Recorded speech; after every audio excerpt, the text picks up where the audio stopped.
Let's get it Star Wars. Let's get it Star Wars in here.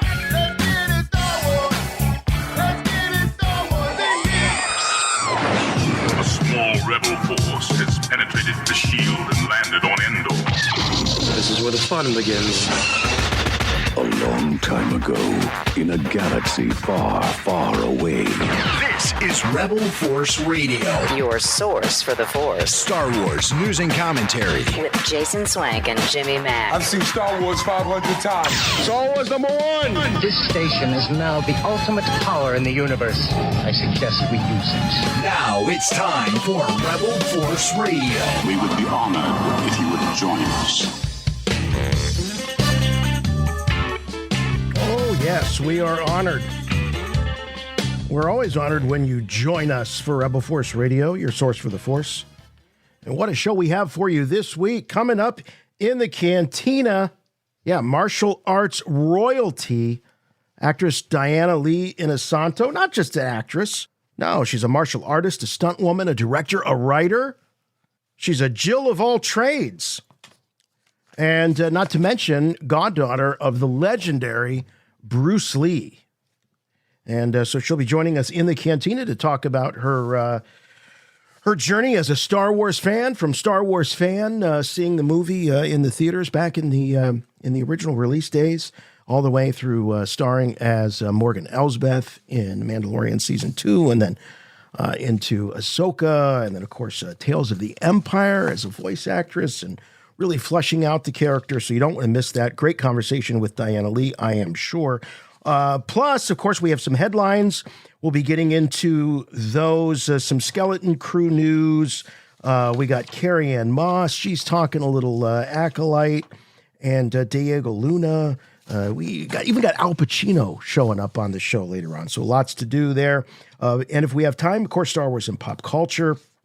Voicemail, it's all here. Your usual cast of characters are here for Rebel Force Radio this week. Thanks so much for joining us.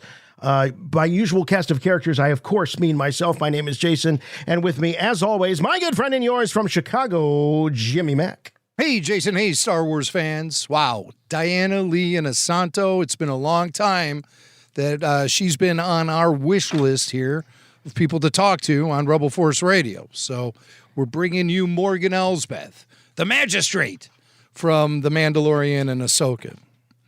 I just hope I don't call her Morgan. I get comfortable talking to these actors. I'm looking right at them sometimes, and I just feel like, I do this temporary brain freeze, and I start struggling, and I can only think of the character name, and I can't come up with her real name, Diana Lee Inosanto. But I'll try to discipline myself for this interview. For you, Swank, because I don't want to put you out, No, I don't want to have to cover for you there. It'd be like, oh, yeah, right. You have to excuse my friend. He's a little, But no, it's gonna be great, and so let's get right to it. How about we start things out with a little listener mail? Let's do it. You must contact me. Play back the entire message. What message? Message after the message. The Emperor commands you to make contact with him. It's a trick. Send no reply.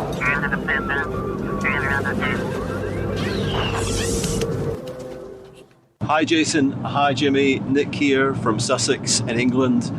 I've just been enjoying this week's show, hearing Ewan McGregor sounding so joyous and positive about the prospect of more Kenobi, which is fantastic, but it reminded me of a time when he was not quite so joyous and positive about Star Wars. I was lucky enough to interview him for the show that I worked on at the time in Scotland. And it was about the motorbike show that he did with his friend Charlie, about their travels around the world. And they were both great. I did the interview, got to maybe 1 minute left. I had one last question, and I thought, I'll just sneak in a Star Wars question. So I said, just before we wrap up, Ewan, you've just finished filming Revenge of the Sith. Can I just ask, are you happy with it? Are you excited about it coming out? Tone changes completely. He just stares at me and says, right, this interview is over. Gets up, takes the mic off, and walks out. Very awkward. and actually very unlike him, because I've interviewed him a few times and he's always been really nice, so I have to assume it was the Star Wars question that killed it. Maybe it was some of the reactions to the prequels, but he just didn't seem like he was at all interested in talking about Star Wars around that time, and that was certainly a good example, or a bad example. Anyway, fingers crossed we see him again in Kenobi, and it was just lovely to hear him sounding very different, very positive about it all.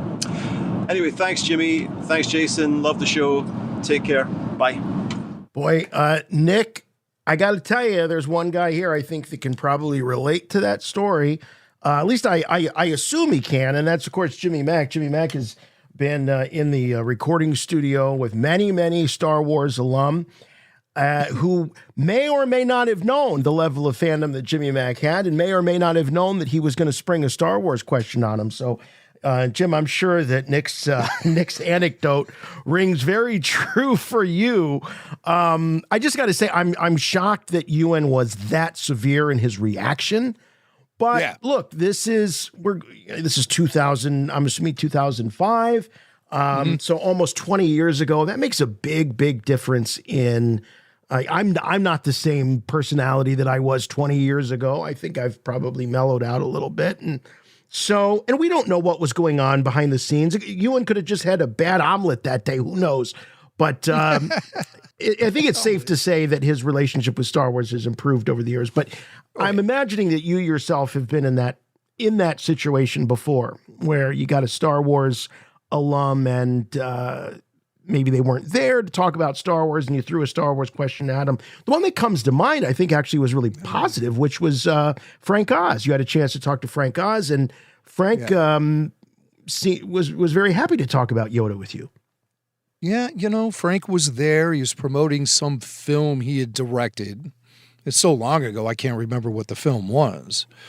But he seemed okay, a little aloof about Star Wars. But I even called him out on it in the conversation. I said, so it was a job for you, right? He's like, no, it wasn't a job. It's just, I don't think about it all the time. And he's like looking at me like, yeah, I know what I'm looking at here. I remember that because I think you were telling him that there was the Clone Wars was coming out, and it was a whole new, and Yoda was in it, and had anybody talk to you about it? And he was kind of like, no, I had no idea this was happening. He didn't. Yeah. Which shocked me because this was prior to us knowing about the man named Tom Kane and his skillful abilities at replicating Frank Oz's voice. Now, of course, when you play them back to back, Frank Oz and Tom Kane, you hear the differences. But Tom does a very convincing Yoda voice. We thought it was Frank. When we first saw the footage, we thought that Frank was going to be in the Clone Wars animated show. We also thought that Christopher Lee and Samuel L. Jackson were going to be regular voices on the show too, but that was only for the feature film. However, Frank never recorded anything for Yoda. He never did anything for Star Wars animation until, I believe, the Rebels show. Right. Oh, that's right. Yes. Yeah, when Yoda was communicating with Ezra. So it just blew me away that was in Yoda, and I was so surprised when Frank's like, I know nothing about it. And you can tell when somebody's BSing you. A lot of times you can tell. And I was like, there's something just very legitimate and authentic about this man's reaction. I could just tell he doesn't know. I also ambushed Billy D. Williams in two separate interviews. One, he was there at a radio station I worked at. He was there to promote a play he was in. And the other time, he was promoting a book he wrote, a novel. A novel. I still have the book signed from Billy D. And we ambushed with him with Star Wars questions both on the air and in the hallway. No question about that. But he was affable and cool about it. But did you ever have a negative reaction to somebody I'm with a Star struggling Wars to question? think because Anthony Daniels is the same way. He was in town to actually promote some Star Wars thing, though. It was a museum exhibit. And he was very generous with his time with me. But no, I can't. Outside of George Lucas, when I asked him, of course, that's the one. The only one that was a little bit, no, I mean, George seemed to be okay, but he was just George, right? He was just being George. Right. Just his typical, guy out in public, sort of snap, like when that guy approached him at the zoo. Okay. Yeah. I feel a connection to that guy. Yeah. No. Yeah, I feel more of a connection with the rando at the zoo than Nick from Sussex, who sounds like a seasoned professional and an actual journalist, or at least a broadcaster of some sort. I got to tell you, I remember when Ewan was doing, because I think he's done maybe more than one series where he like biked across, a continent or something. He's done these on these motorcycles. And I remember the first time that happened, which is probably where this interview took place. I almost felt at the time that this was just his way of trying to just wash away all the Star Wars crap. It may have been that he had been through. He may have been burnt a little bit. Yeah.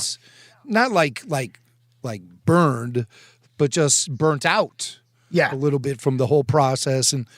And yeah, the show, it was called Long Way Round, and it was on in the mid to late 2000s. And it was Ewan and his buddy who were just out there riding those bikes. And then he did it again not too long ago. Yeah, there was it was like a reunion of some sort, yeah. Yeah, and he biked from LA to like the equator or something, absurd, He biked South America or something. I can't remember. But I think you're dead on right. That show was his way of cleansing his mind and getting away from it all and just getting out on the open road, away from the dreaded green screens and media junkets.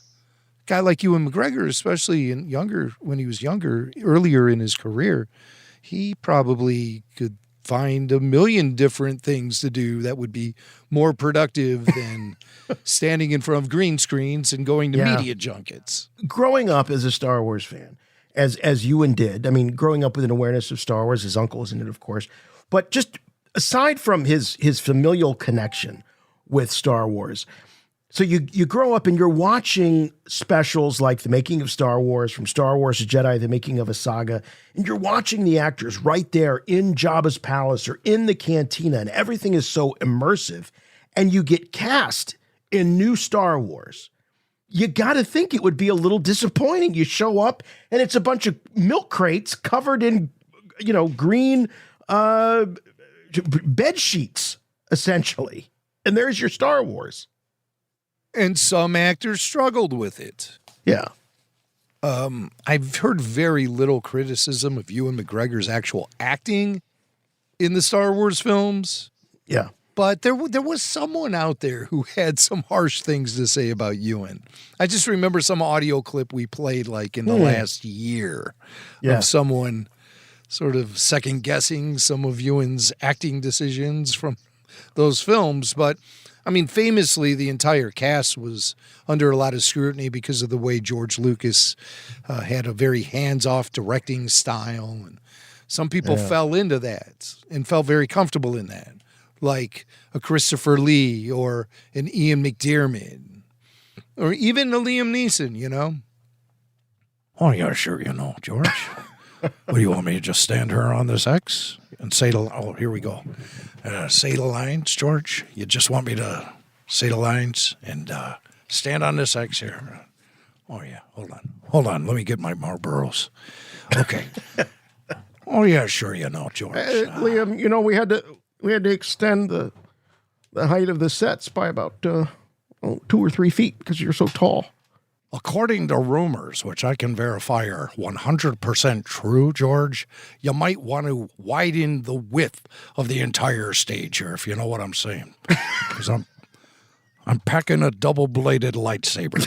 All right, Liam, all right. So this is what happens when you get an Irishman on the show after a certain hour, what you get. But, great question and great anecdote, Nick from Sussex. Appreciate it very much.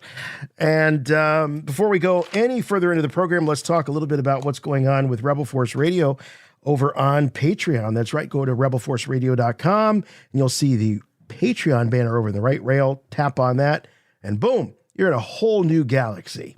A whole new world, if you will. I think it is a whole new world to Star Wars fans living in this day and age, because all you find at Rebel Force Radio on Patreon, besides the incredible bonus podcast, full show video, and ad-free podcast episodes you can find there, you also find a great community of Star Wars fans who have conversations within the comments section under each one of our podcast posts or in the actual chat area on Patreon. So you get to hang out with a bunch of really cool and positive Star Wars fans. You won't find the typical stuff, usually, that you might see in various social media formats all over the web, where it seems like there's a lot of negativity and people being overly critical or bringing in some real personal nastiness into the conversation. No, at RFR on Patreon, cool Star Wars fans are hanging there, and they're getting all of the above. Everything I just mentioned, including weekly bonus podcasts like RFR Q&A, the Babu Freaks, and RFR RPG. Now, the Babu Freaks and RFR RPG are monthly shows, so you get those every month. But RFR Q&A is coming at you every week. This week, we're talking with Jonathan Tilley for his first time as a Rebel Force Radio VIP. Jonathan is hosting the Q&A with me, and he's what I would call a very well-rounded Star Wars fan. He enjoys Star Wars in all different forms and mediums. He likes the films, the streaming shows, the novels, the comic books. He loves it all. So we have a really good conversation about all things Star Wars, including hearing what Jonathan thinks about newer publishing like the High Republic, hearing what Jonathan thinks about newer streaming shows like the ACOLYTE, and more. So that's a very well-rounded Star Wars fan on the latest RFR Q&A. The place to go is Rebel Force Radio on Patreon, patreon.com/Rebel Force Radio. Go there now. Hello, what have we here? Rebel Force Radio. I'm Lando Calrissian. Glad to make your acquaintance. Your source for the Force. You've come to the right place. I can tell that you've done this before.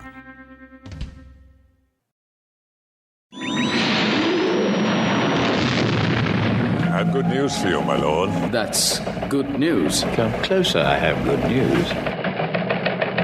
Oh, yeah. If you're a fan of the Ewok films, remember those made-for-TV Ewok movies? You're going to be excited to hear that Star Wars Skeleton Crew is going to be bringing back one of those characters. Can you take a wild guess? Which one? Which one? Wilfred Brimley. Close. Wilfred Brimley. Close. Close. No, apparently it's the Teak. The Teak from the Ewok movie Battle for Endor. Coming back, officially canonized, I suppose, though. Are the Ewok movies canon? They are canon, right? I don't think they are. No, I don't think they're considered to be canon. No, I think they're legends. They're categorically legends. Legends. Okay. All right. Yeah. All righty. But if you want to make them hard canon, then I accept that. It can be, because I don't think anything happens in the films that really contradict any of the bigger stories in Star Wars.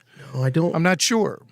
I don't think so. I revisited the first film, the first of the two Ewok films, about a year ago, and once you get over the nostalgia, that hit of nostalgia, you go, oh, okay, what do I do with the next 75 minutes of this adventure? It's it's a trip. It's a trip, that's for sure. But I, like you and your brother Bill, Jim, back when the holiday special originally, I think I could say for me, as being 6 years old when Return of the Jedi came out in the theaters and seeing it at least 5-6 times in the theaters that summer, and then in the re-release the following year, I was so obsessed and so excited then for the Ewok films, and I remember just feeling this disappointment, and I could only think that it's probably akin to what you felt when you saw that Star Wars holiday special coming off of the hype of the original Star Wars movie. This just does not feel right. Though at least you had Han and Chewie and Luke and Leia, and all we had was Teak. Well, we had Wicket. Yeah, but Wicket and was about it. Luke and Han and Leia showing up in the holiday special. Sure, that's great, but they were so messed up that it was almost damaging to the brand, Yeah. They were vastly inconsistent with who we knew them to be and what we knew they were capable of in the original trilogy. Especially Luke with the eyeliner and that weird, that comb down he had, and it just, everything felt really bad and wrong. Nowadays, I guess you can look at it with that campy nostalgia. Sure. Edge. But in 1978, it was like, what's wrong with Star Wars? It was almost like that. But we could accept it because of the variety show element. Right. And the variety show element in the holiday special was madly consistent with the variety show element in every other show that was on TV in the late 70s. So we could see that, this is just a sucky variety show. This is just another lame variety show. No wonder Star Wars is so messed up in this show, is because it's just another lame variety show. And those variety shows were plentiful in the late 70s. Plentiful. Beyond Donnie and Marie. Beyond the Brady Bunch Variety Hour. There were scores of these awful variety shows, and it seemed like they were on each and every week.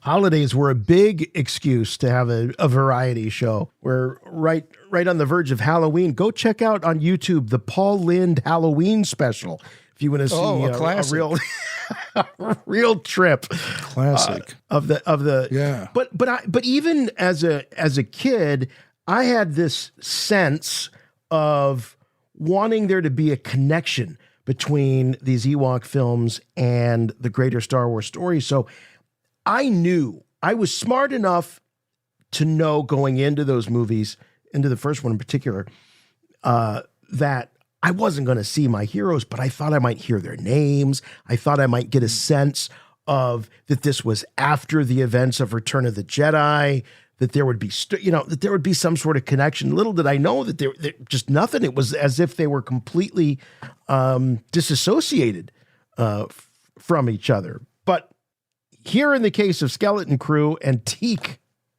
they're finally combining the two. I guess this is canonizing Teak at least. At least. Also in Ewok news, the Dulocs from the old Ewoks animated series, those green guys. Yeah. The skinny green guys. It's kind of like the Grinch let loose in the Star Wars galaxy. And those guys have shown up in a recent Marvel comic, an Ewoks comic. They have their own title now. I think it's a mini series, and it ties in with the Battle of Jakku. Right. And it features Wicket, and he's kind of riding high off of his experiences in the Galactic Civil War and the Battle of Endor. Wicket is really he's believing his own press these days. Yeah, maybe a little bit. He's gathering all these people around to tell him the story again about how he and the rebels saved the galaxy and all of that. And some bounty hunters show up on Endor.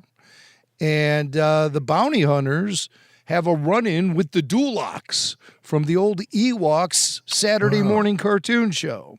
And the Dulocs they seem to be a little bit more fierce than they were on Saturday mornings in the mid-'80s. Yeah. So the bounty hunters, among them being Zuckuss and Forlom, they decapitate the Dulocs. It's precious. It's just a precious moment. Wow. I mean, it's like about time. It's about time. You've been waiting And now, 30 years for that. 40 years.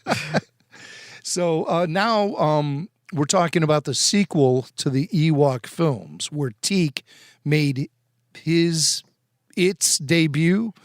I always thought Teak was his name, but according to some of this news surrounding Skeleton Crew, Teak is a species.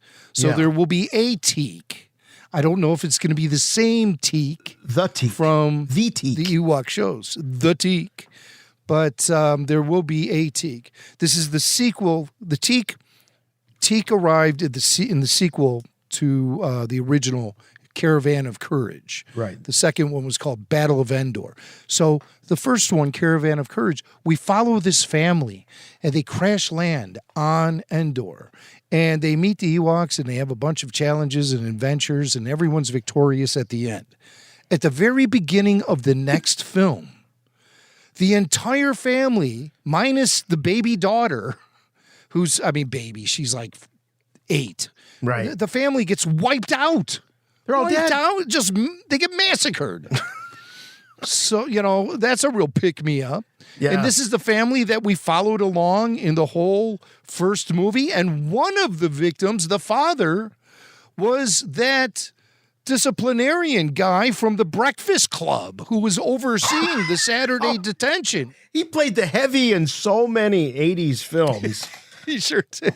That guy. The Breakfast Club. Yep. That guy. You mess with the bull, you get the horns. Yeah, right. Great, man. So replacing the family, replacing the guy from the Breakfast Club is the old guy. Wilford Brimley. Yeah, and he brings Teak, and Teak is his Beatus, yes. Diabetes, yeah.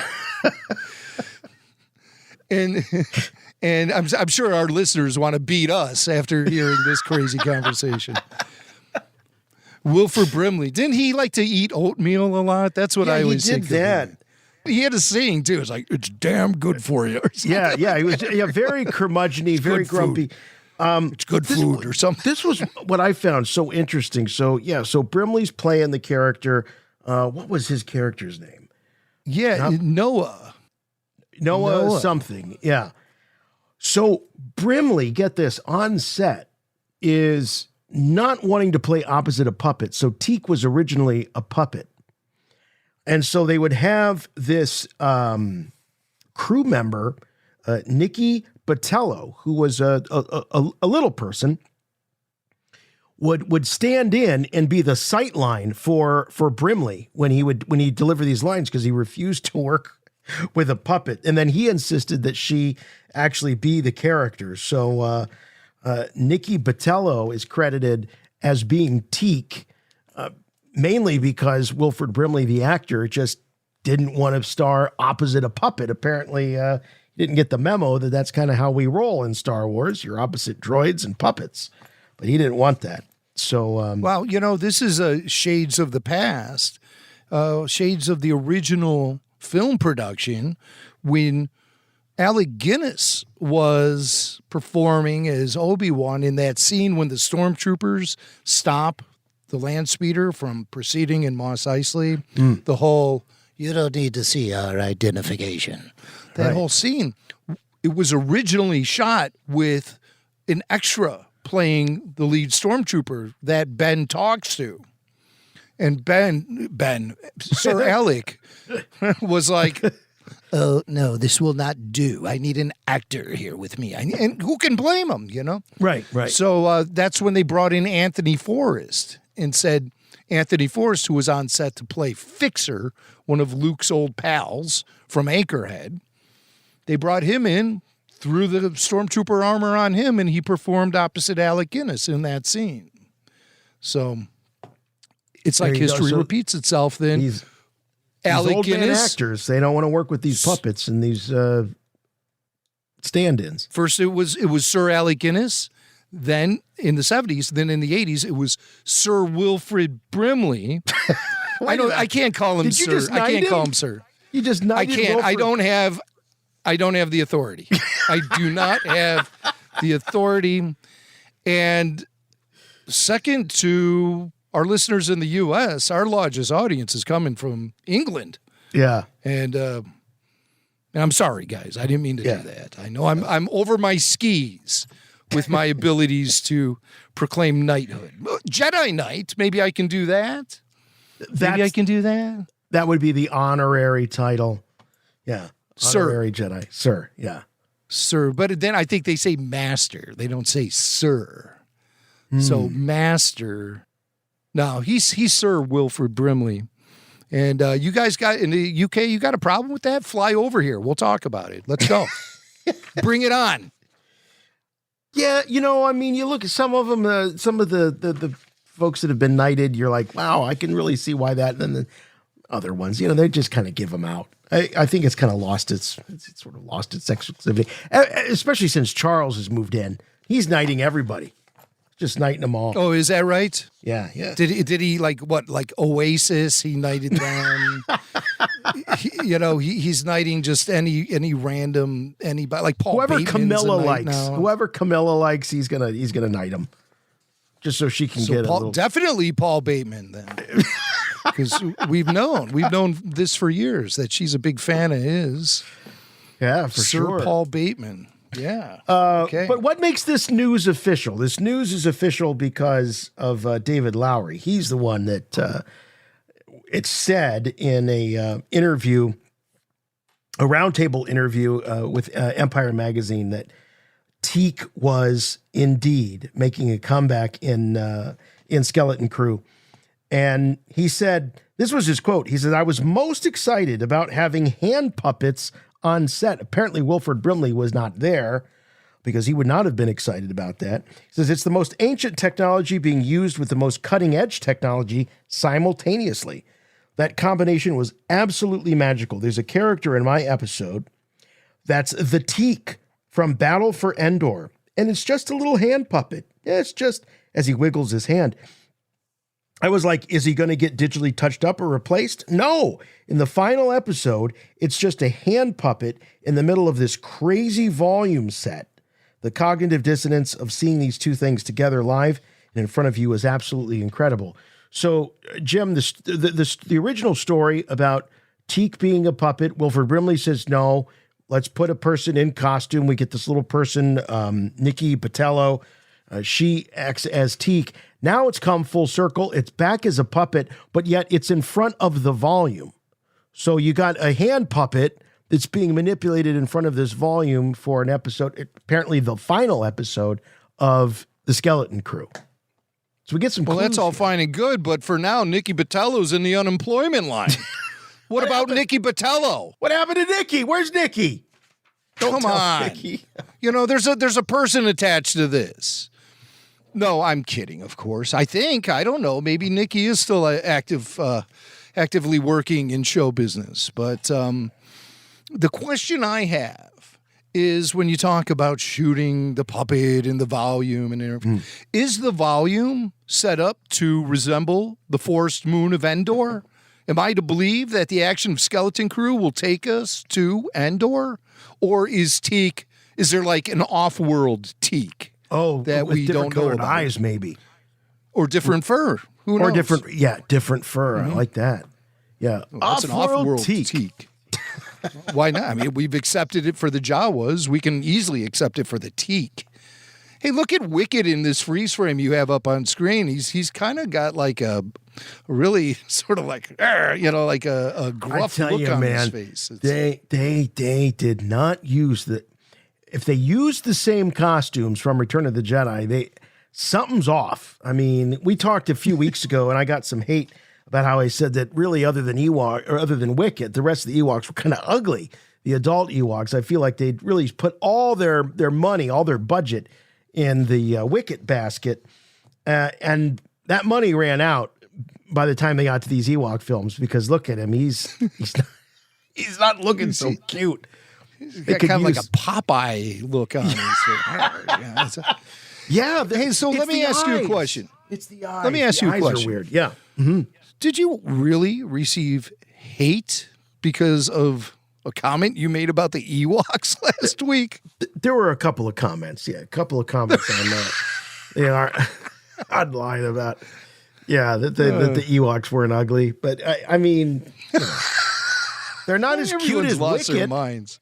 They're not as cute as Wicket, but no, Wicket in Return of the Jedi very distinctly has dark eyes, almost black eyes.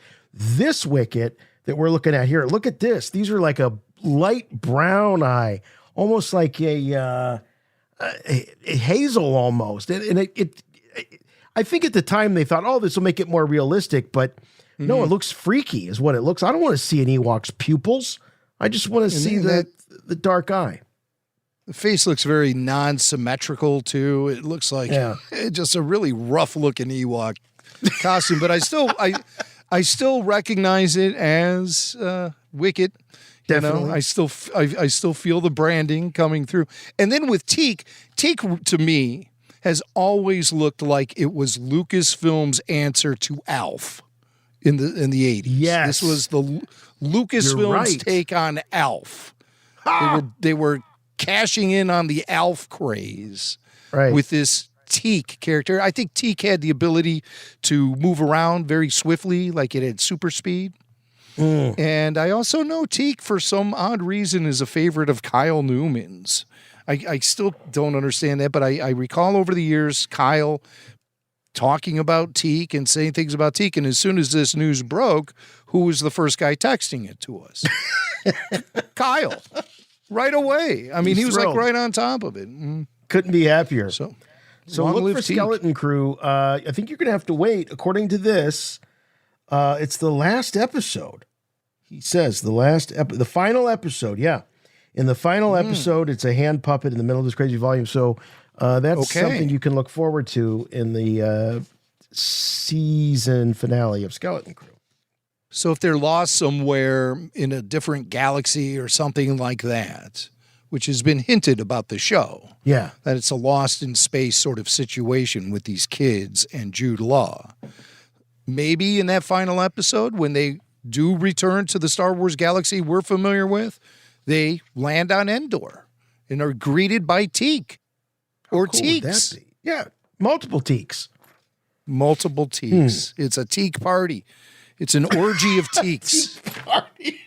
Hello, this is Warwick Davis, and you're listening to Rebel Force Radio, your source for the Force.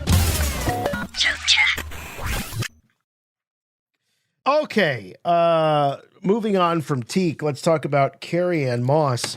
So Carrie-Anne Moss, so much excitement surrounding her involvement in Star Wars as the cast of the ACOLYTE was being unveiled. And then, Jim, it wasn't, I mean, I think you were one of the first to call it. I think based on the trailers, you were saying, look, I don't see Carrie-Anne Moss lasting more than the first episode. And damn it, if that wasn't true, she really just kind of sets the whole thing in motion with May killing these Jedi off. So, but anyway, Carrie-Anne Moss is apparently talking about the ACOLYTE and how it is not getting a second season. Oh, yeah? Who's she blaming?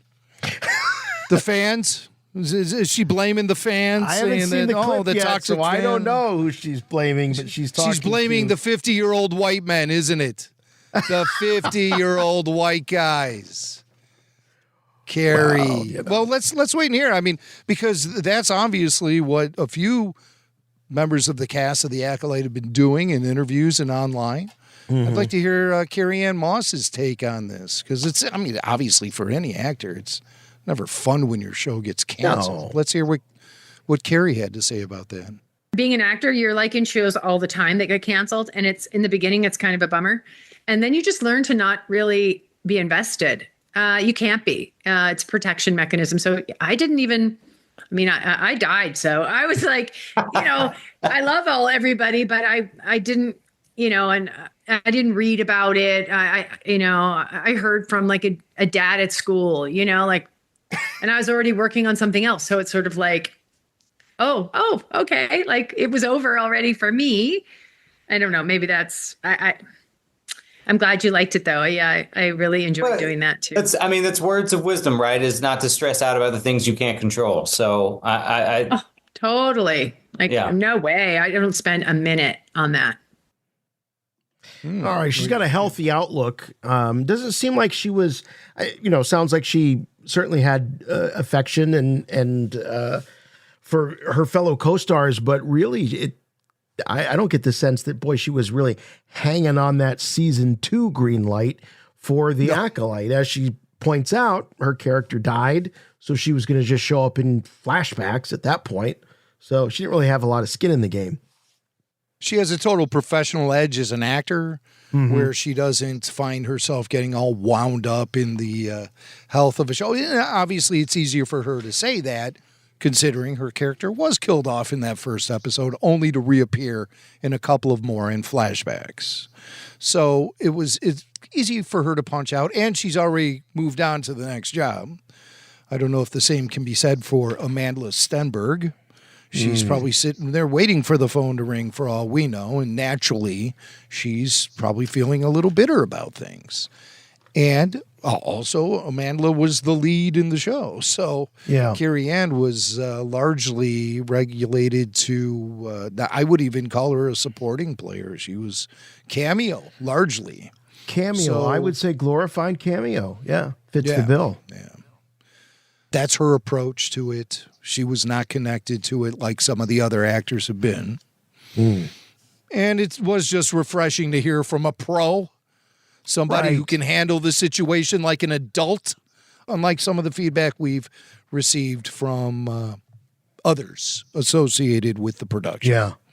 So life Yeah, goes very on in true. Hollywood, and as a Star Wars fan, I'm not going to get too hung up on the Acolyte being canceled because I know it's just part of a vast story that can continue in other mediums because a lot of people are saying, well, what a waste of Darth Plagueis.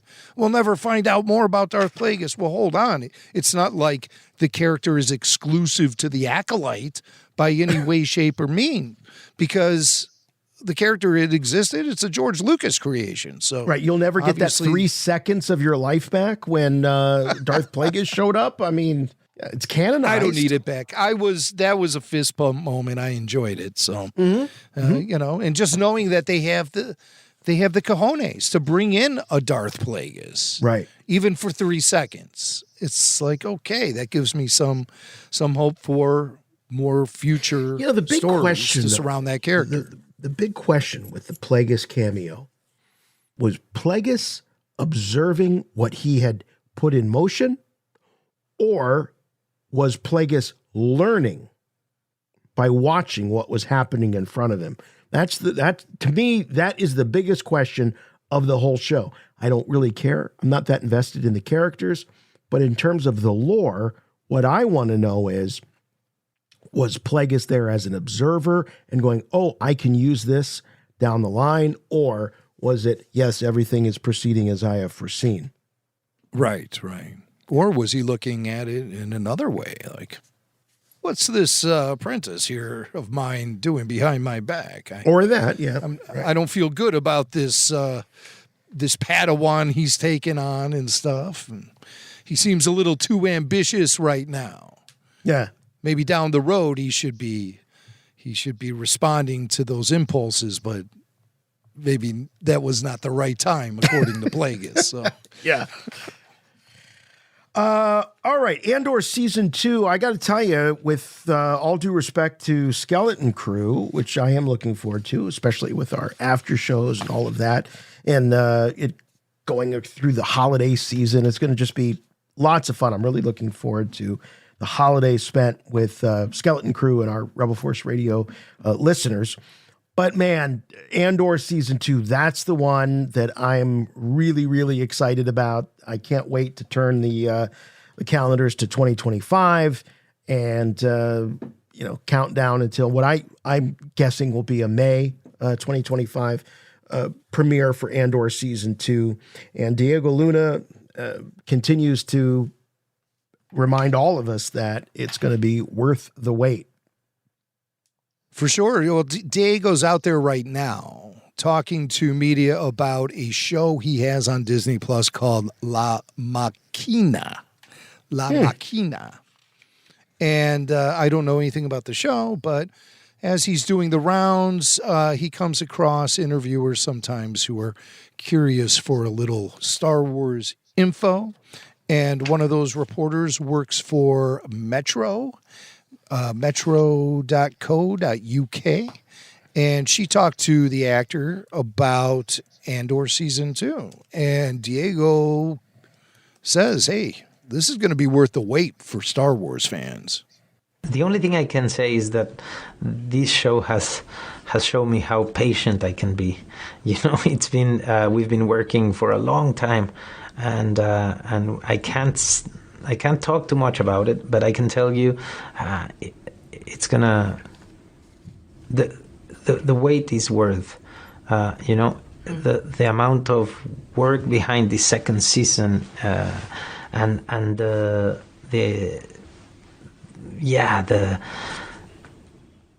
I think the connection between the audience and the characters, it's going to pay out. Mm-hmm. I don't know how to say it, but I think there's things you wait too long for. You go like, oh my God, this one is not going to feel like that. Mm-hmm. And the beauty of this second season is that you can go straight to watch Rogue One, and it's going to have a different meaning. You know, it's going to look different and feel different. You know, outside of Star Wars, where you have things like Rebel Force Radio and this fan base that just kind of continues on and creates the connectivity and the thread between these gaps of time, between movies, between TV shows and seasons. I don't see a show like Andor, you know, when he talks about it being, you know, worth the wait and all of that, like, outside of it being in Star Wars, I don't think anyone would care. I think only in Star Wars could you actually sustain a 2+ year absence like we have had with Andor, to where it's going to come out and it might even, well, I'm not even going to say might, it will be bigger, in my opinion, than the first season in terms of, I think, viewership and excitement, all of that. This is a very unique situation, I think, for an actor or, you know, production to be in. Yeah, the long periods of downtime. Now, obviously, it wasn't designed to have a wait incorporated into it as long as we've had to endure. That's due to the WGA strike and the actors strike. Yeah. So that's what really pushed it back. Because Andor was just chugging along in season 2. And it was during production when, bam, the strikes hit and everything had to be shut down. Gilroy got into some hot water because, if I remember right, yes, he was still trying to work on the show a little bit. I think a lot of shooting still did happen because of production being in the UK.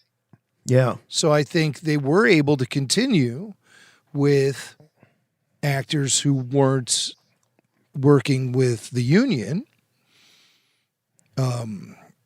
But I don't, to what extent, I'm not really sure. Yeah. I'm not really sure. Some of just, I remember them really wanting Gilroy to sort of stand up and be in solidarity with those on strike, and because he was a writer, but he was also the showrunner. So he was acting as showrunner and not as the writer. And so, very political. He thought that was a convenient loophole so he could continue working. Right. But I'm not picking up any writing utensils. I'm not rewriting anything. I'm just here, you know. Right. Just here working like I guess I should step back. So he did. He finally did. Yeah. And I don't think it took too much prodding. It was like as soon as somebody brought it up, he was punching out. Yeah, it has been a long wait.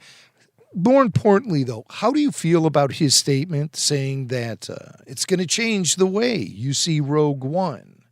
Because I know a lot of fans are probably like, well, I already like Rogue One the way I already see it. I don't want it to change. Right. And that's a fair thing, because that's the thing that jumps into my mind too. It's like, well, wait a second now. Rogue One was always fueled by its connection to Star Wars A New Hope, acting as a setup for the line in there about rebel spies stealing the transmission and stealing the plans to the Death Star. Or they say Death Star plans were transmitted by rebel spies, something like that. Well, then we get to see the whole setup. We get to see everything. And we get to learn the characters that fueled the entire thing. So now Rogue One isn't going to be just simply a prelude to the original trilogy. No. Now it's going to be the thing that happens after Andor wraps. And again, that'll just, I think, reinforce the characters and maybe provide some solid explanation for why they do some of the things they do. Most notably, when Cassian shoots that rebel at the very beginning of the film, who can't escape the stormtroopers. That's going to be a huge moment. I think that's where the series will wrap up, is him, either meeting with this guy or on his way to that rendezvous. Maybe we'll get introduced to that guy, so we'll have a lot of sympathy for either him or for Andor for having to make that call. I think it's interesting, because I hadn't really thought about, when you look at the totality of the time spent with the characters through Rogue One and now through Andor, you're right. It's not just a prologue to A New Hope. It's its own thing. And I'm going to say that I think I will probably feel as strongly for the Andor characters and that storyline. I will probably feel as strongly for that as some of those Rebels fans feel about the cast and the crew of Rebels. I think that's going to be, Andor is going to be my Rebels. Luthen, Mon Mothma, Bix, of course, Cassian himself, all of them. I think Andy Serkis's character, of course, Kino Loy. That is going to be, I think, for me, that little corner, that little pocket of the Star Wars galaxy that I'm going to really, really sort of treasure and want to go back to. Plus K2SO is going to make his debut in Andor Season 2. Alan Tudyk, that is confirmed. Right. And I hope he's just as saucy and sassy as he was in Rogue One. Because, Andor kind of does need a little bit of comic relief in there. Yeah. I could use some levity. It gets pretty... Just a scotch. Yeah, it gets just pretty a dark. scotch, Yeah. That little red droid, I don't know if that thing was supposed to serve that purpose. That B. But B didn't come off to me as humorous or comical. B came off to me as sad and pathetic. I felt sympathy for B. He was just pathetic. He just wanted to put a blanket around him or something. I know. Poor guy. But I think with Alan Tudyk and K2SO coming into Andor Season 2, I think we'll get maybe a little bit more of a comedic edge to certain moments. And Andor really, really could use it. So looking forward to Season 2. Can't wait for the roundtables. Can't wait for the 3-month experience of new Star Wars every week for 12 straight weeks. That'll really rock our summer next year. Yeah, it's going to be awesome. And, for all we know, that will be the only Star Wars series we'll see in 2025 outside of the last few weeks of Skeleton Crew. Right. The second half of Skeleton Crew, probably, I should say. But, it might be a bit of a drought situation. So I'm fingers crossed Star Wars animation will step up and drop an animated series at some point in 2025, a full series. The next Bad Batch, the next Clone Wars, whatever you want to say. But I hope they're also a little more ambitious than the Bad Batch was. The Bad Batch was fine. It was fun. but it wasn't the most ambitious of Star Wars projects. I'd like to see something a little bit bigger and bolder, like Clone Wars and Rebels was. So I'd like to see post Return of the Jedi. I'd like to see post Return of the Jedi and principal legacy characters: Luke, Leia, Han, 3PO, Chewie, R2, Mon Mothma. Give it to us. Because look, if you're holding out, I could be dead wrong, but if you're holding out for some CG, de-aged extravaganza trilogy or film or whatever that's gonna utilize those principal characters, I think you're dreaming. I would love it. It would be great. I don't think it's going to happen. I think our best bet for getting an actual meaty story with the principal characters is in animation. And so I'd love to see it. Maybe we'll stay tuned. Yeah. So that's Star Wars in the future. Let's turn things back to Star Wars in the past, the very past, the distant past, before Star Wars was even a thing. Or it was a thing. Yeah. We got this new story that's been out there about Al Pacino's new book. Oh, yeah. I don't know if you've Sonny heard Boy. anything about this. But apparently Al was offered a role in Star Wars, and I was already interested. Who wasn't offered a role, right? I was already interested in this audiobook prior to even knowing that there was some Star Wars talk in it, because I'm such a big fan of The Godfather. Sure. And I've listened to a few audiobooks about the making of The Godfather. This one was definitely on my list, so I had it in my queue, and all of a sudden I saw, well, there's Star Wars talk in it. Let's check it out. So I pulled an excerpt of the Al Pacino Sonny Boy audiobook about him reminiscing about getting an offer to appear in Star Wars. The Godfather followed me everywhere I went, overshadowed everything I did. I was shy about it, and the world wouldn't let me be shy. I was absolutely confounded by all the commotion. After The Godfather, they would have let me play anything. I believe they offered me Han Solo in Star Wars. So there I am, reading Star Wars. I gave it to Charlie. I said, Charlie, I can't make anything out of this. He calls me back. He says, well, neither can I. So I didn't do it. Wait a minute. That's it. He just didn't get it. He just didn't. Wait. So the idea is he's got the lines, and he's reading about navicomputers and coordinates and hyperspace and all of that. And he gives it to his acting coach, mentor, and neither one of them could make heads or tails of it, just like Harrison Ford couldn't make heads or tails of it. And that was it. That was the closest he got to playing Han Solo. That was it. Could you imagine Al Pacino as Han Solo? Wow. You know, like Ben comes over to him in the cantina and asks him about booking passage on the Millennium Falcon. And Al Pacino as Han Solo says, don't ever ask me about my business again, okay? Don't ever ask me about my business again. You know, because that's when he had that voice, you know? Right. Yeah, he wasn't hoo-ah Al Pacino back then. For the younger listeners out there that think of Al Pacino as, doing all this stuff, that wasn't it. Yeah, go back and watch Godfather or even Dog Day Afternoon, although he started to get a little bit yelly in Dog Day. I think that's where that might have been that's when his voice changed. Yeah, he was yelling so much out on the show, Attica!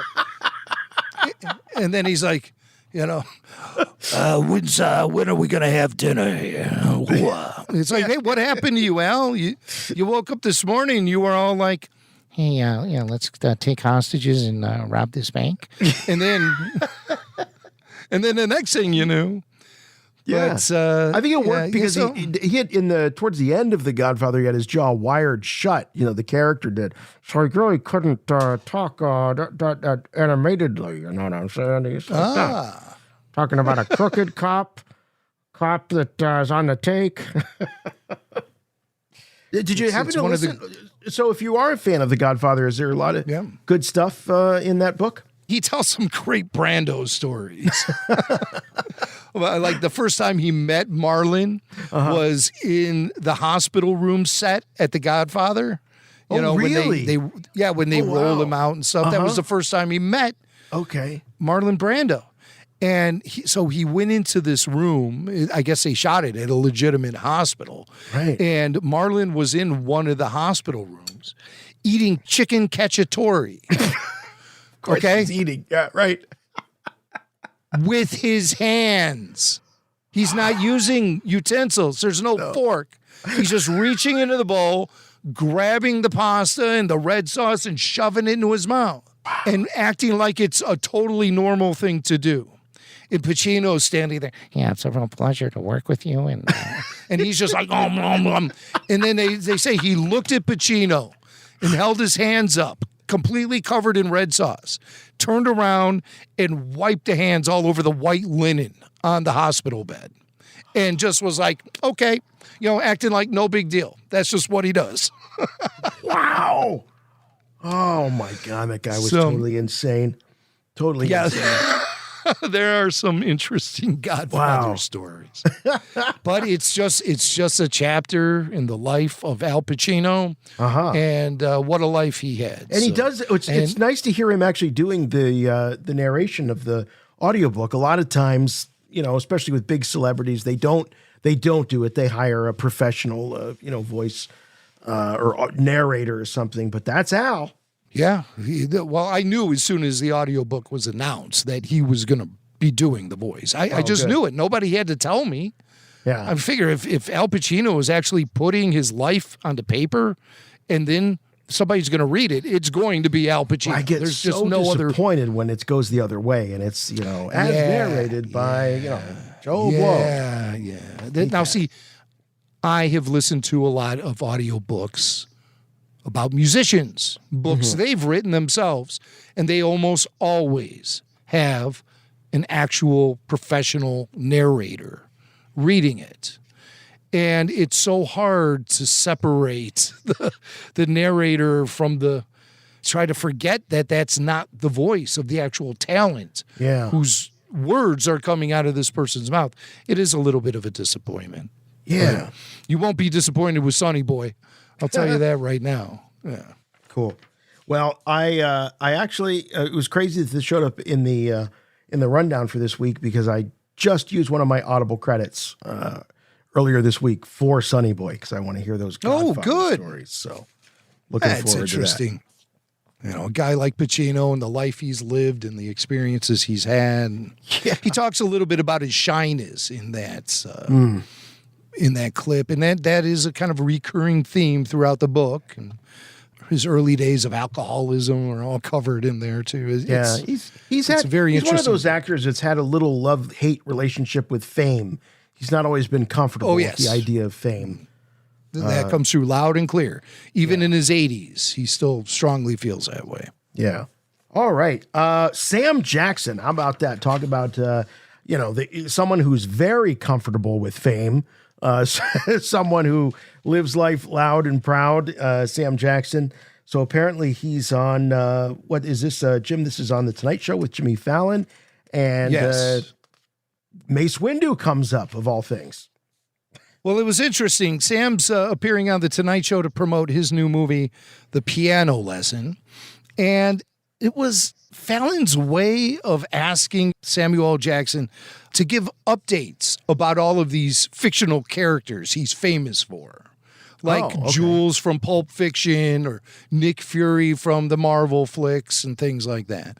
And, of course, Mace Windu comes up. So Sam Jackson gives us this update on what's happening with Mace Windu.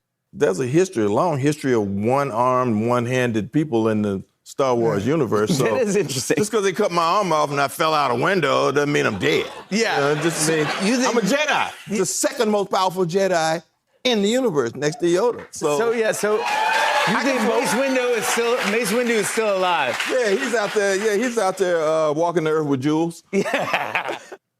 With Jules, his character from Pulp Fiction. Okay. So I guess Jules and Mace Windu are hanging. Yeah. Mace has got one arm, one hand. It's hard for me to believe this hasn't happened yet. You know, this is along the lines of Ewan McGregor. This is a major Hollywood star who loves Star Wars, loves the character. Jim, you would think that Disney would be just throwing their best writers on even a limited series commitment here for a Mace Windu story. And Sam Jackson, I don't know what he does, but he appears to be ageless. Exactly. He could still play. Christ, it could be a prequel. I mean, you could play before Mace, after Mace. And of course, ILM is so slick with the de-aging technology anyway. Yeah. You put a couple dots all over his face, and the next thing you know, he's 25 years younger and ready to storm into that Geonosian arena once more. Yeah, you know, Sam, he lobbied publicly on the talk show circuit to land the role of Mace Windu in the first place. Right. And here we are, all these years later, you know, like 30 years later almost, when you think back to when The Phantom Menace was going into production and everything. It's amazing that he's still out there pulling the same stunts to try to get back into Star Wars now. Right. You know, he's talking a good game. And he seems like he's up for it. I don't understand why Sam Jackson hasn't been featured in some way, shape, or form in a Star Wars film, even if it's a hologram or whatever. They brought back Ewan. They brought back Hayden. They brought back Liam Neeson with his double-bladed lightsaber below the belt. But Mace Windu still waiting for the call. So I hope they can find a way to incorporate Sam Jackson into Star Wars while he's still up for doing it. Yeah. He looks great too. He does look great. Looks fantastic. And it's hard to believe when you go through the list of Star Wars alum that have come back from the original trilogy to the prequel trilogy, and Sam Jackson's not there outside of the Clone Wars movie. Sam Jackson, Christopher Lee, we talked about earlier, reprising their roles, but that was it. The Clone Wars movie, and I'm trying to remember, I'm guessing, because those were regular episodes, and then George decided to put them on the big screen. I'm guessing that those cameos of guys like Christopher Lee and Sam Jackson were probably recorded because they were going to put that into theaters and not because it was going to be on, Cartoon Network at the time. For sure, yeah. So, yeah, I think that the calls were made after. Yeah. George star decided power to on make this. it a motion picture. Exactly. You got it. Who owes us a favor? Rebel Force Radio. Hey, carbon freezing isn't designed for that. Well, you know what? I'm getting thirsty. I'm a little bit empty here, so I think it's time we get into the Cantina and talk to our very, very special guest this week, the great Diana Lee Inosanto. Yes, let's do it.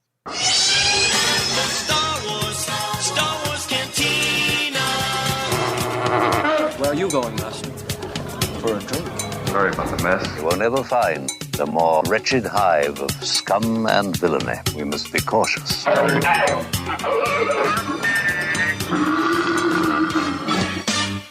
Hello. Hello, guys. Wow, what an honor it is to have you here on Rebel Force Radio.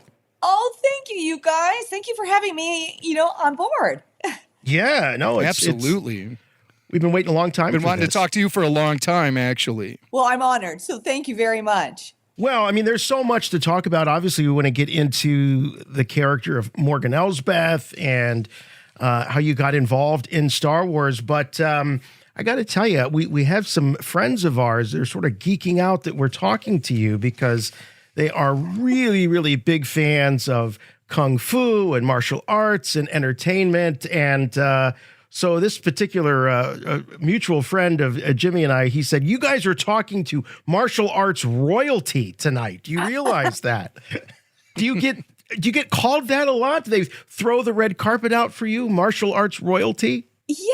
I started seeing this like in like Black Belt magazine or Inside Kung Fu when I was and the term martial arts royalty, and I'm like, oh, that's interesting. I mean, it's such an honor, but it's really wild. But it does conjure up memories when I was a little girl with my dad, and I used to try to dress up as a princess with my. Did you guys have a Burger King in your neighborhood? And they used to have those paper The crowns. crowns. I used to wear. Yes.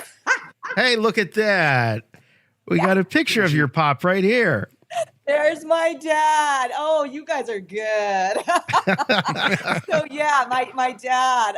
Once in a while, mom would go out, and he would have to babysit my brother and I. So I would sometimes dress like I guess you would call it a kung fu princess. I would wear the gi and just like a makeshift outfit, and yeah, it worked for me at the time. So Nice. That's great. And you grew up in a martial arts family. Your dad was tight with the legendary Bruce Lee, who's also your godfather. yeah, that's the name Diana Lee Inosanto, and he wanted to honor him and just pay tribute to him. And he said, I'm going to name my daughter Diana Lee Inosanto. And the way my father puts it is Uncle Bruce would say something like, well, free lessons, from the Sifu, for the rest of her life. It was really just, they had a very unique relationship. They were like brothers, yet they were teacher and student. They were partners. They were explorers together, studying different martial arts styles and systems, which was completely taboo in that time period. But, they were on the cutting edge, Wow. Totally. Absolutely. Have you ever seen any of the Bruce Lee videos that people have taken and put up on YouTube where they replace the staff or the nunchucks with lightsaber blades? Yeah. Have you seen this? Yeah. How cool is that? Yes, I have. People are becoming more and more creative. I mean, I remember way back when they were doing where he's playing ping pong or something like that. I'm like, Oh, what? yeah.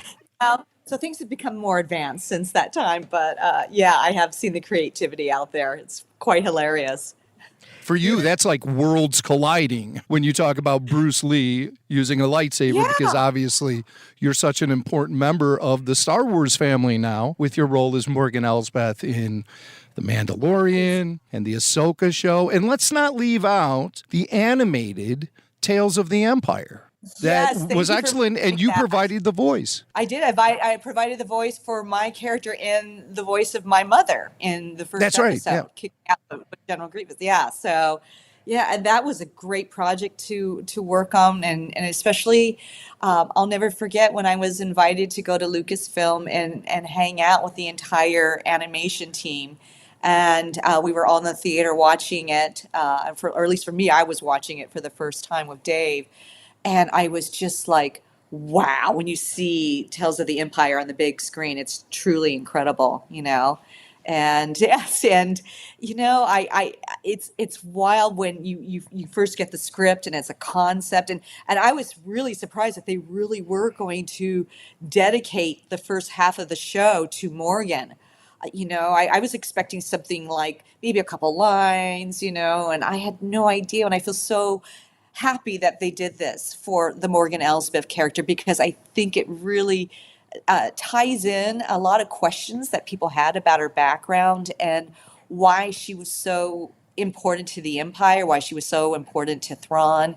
And yeah, I just think it helped answer a lot of questions. And even people will come up to me and they go, God, I didn't realize we really needed to have an animation that was about Morgan Elsbeth. And yet, we absolutely did. Were you surprised when you found out that was going to be such a pivotal part of this second season? They called it, of Tales of the Jedi, which was Tales of the Empire. How much pre-information did you have on that? Yeah, I started getting a hint, I believe, when we were actually reading Ahsoka. We were having table reads on Zoom, because you got to remember we were still in that pandemic era. We had to do things by Zoom. And I remember Dave saying something about an animation, but I never know if that's really going to come to fruition. and yet somehow he mentioned it again during the middle of Ahsoka. But again, I thought, well, maybe it's just a one-liner, two-liners, and that's it. And it was such an incredible honor that they would just put that kind of energy and detail into Morgan Elsbeth, and to really revisit what happened on Dathomir and the kind of why Morgan was so wounded and just willing to take this kind of path, and it was truly just wonderful. Everybody from the writers to the animators, I even Stuart Lee and the team, some of them had a martial arts background. It's amazing how they, if my memory is correct, I remember something about, they said they studied me on YouTube, some of my martial arts from YouTube. And of course, some of the stuff I did on Mandalorian, and they were able to kind of take those details and really just do these two convincing fight scenes in the animation. And I was so impressed, because later when I would make appearances at I've been doing so many Comic Cons this year, but people really thought I did mocap. And so it's really a testament to the animation team, how they were able to really get those minor details. What's interesting now, sequentially, did you do the voice work right for the Tales of the Empire right after you did the work on Ahsoka, or did you at least have the script? I'm just wondering if some of that backstory that we learned of in Tales of the Empire was known by you as you were doing some of the work on Ahsoka, or was it the other way around, which is also very Star Wars? It has been this amazing journey of discovery. And I've learned to not even ask questions completely of detailed history, because I always find that I think maybe Morgan was still evolving and I can't go into too much detail, but it was just such a pleasant surprise to really have it verify to me her history with the Empire, and with particularly how Thrawn and her met, and how important she was in developing, some of their warfare machines, what I mean? Yeah, well, Star Wars is very rarely ever presented to any of us in a linear fashion, that's for sure. It was just amazing to just have it clarified to me that really her and Thrawn had known each other for so long, and really had this whole other course in action in the galaxy, and how brilliant, how brilliant Thrawn was to kind of see her talents and her gifts and what she can contribute. And there was a whole long game. That's what was incredible for me to discover, particularly when I read the script. But when I did Tales of the Empire, that was like I remember meeting a few times right before the strikes, so there was a timing issue too that we had to be very careful. And it's like this delicate balancing act you're trying to do, and right. And of course, we all have COVID brain, trying to remember dates and times, in that period. It's very, it's like going through a wormhole or something. So yeah. Well, no, seriously, that's a great analogy. I will tell you, even for me doing the Mandalorian episode, the Jedi episode, that came out right during the pandemic in November. And I just was thinking, and I was filming about a month and a half before we were on lockdown. So in a way, it almost felt like a dream sequence, like maybe this didn't really happen, and yet I in a way, my hat goes off to the fans out there. When the Jedi episode was aired for Mandalorian, I just loved that I could at least feel a connection with the fans through the internet. And I just loved seeing their energy, and that people were really supportive of Ahsoka, and Morgan, and, and thrilled to know, Grogu's name, and, all those moments, that happened in that second season of Mandalorian. So what was it like for you to work with Baby Yoda? oh, so cool. Because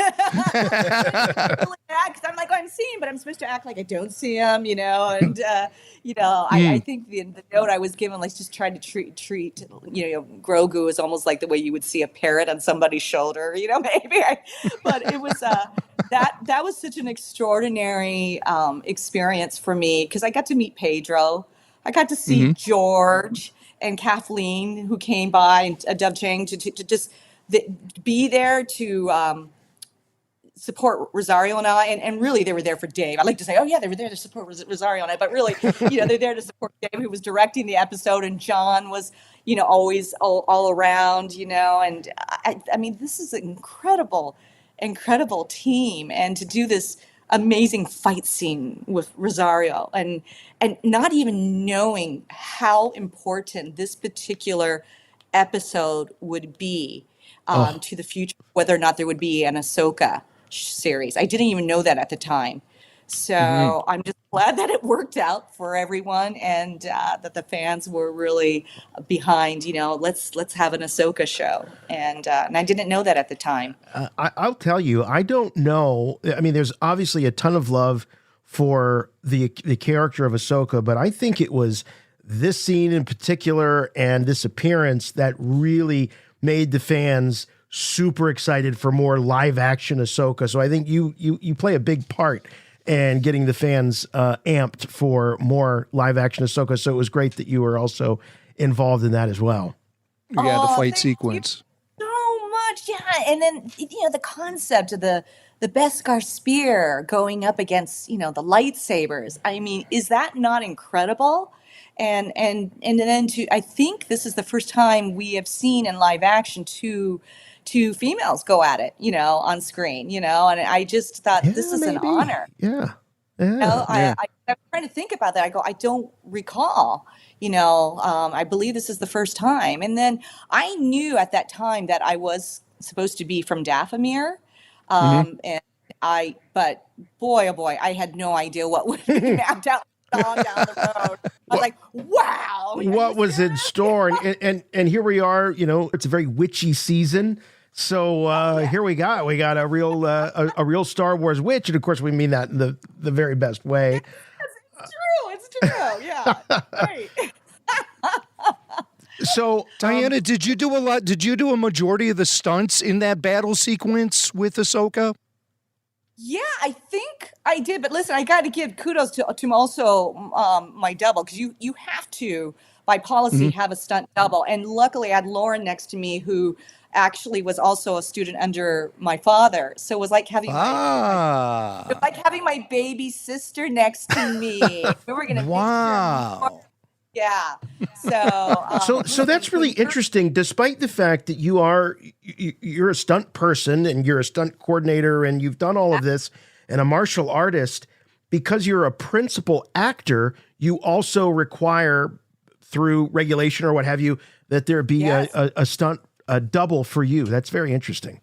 Absolutely. And it's very important. And I can tell you, as somebody that I also, as a filmmaker, you want to have that protection. It's almost like a football team. You have your first string, you have your second string, your third string.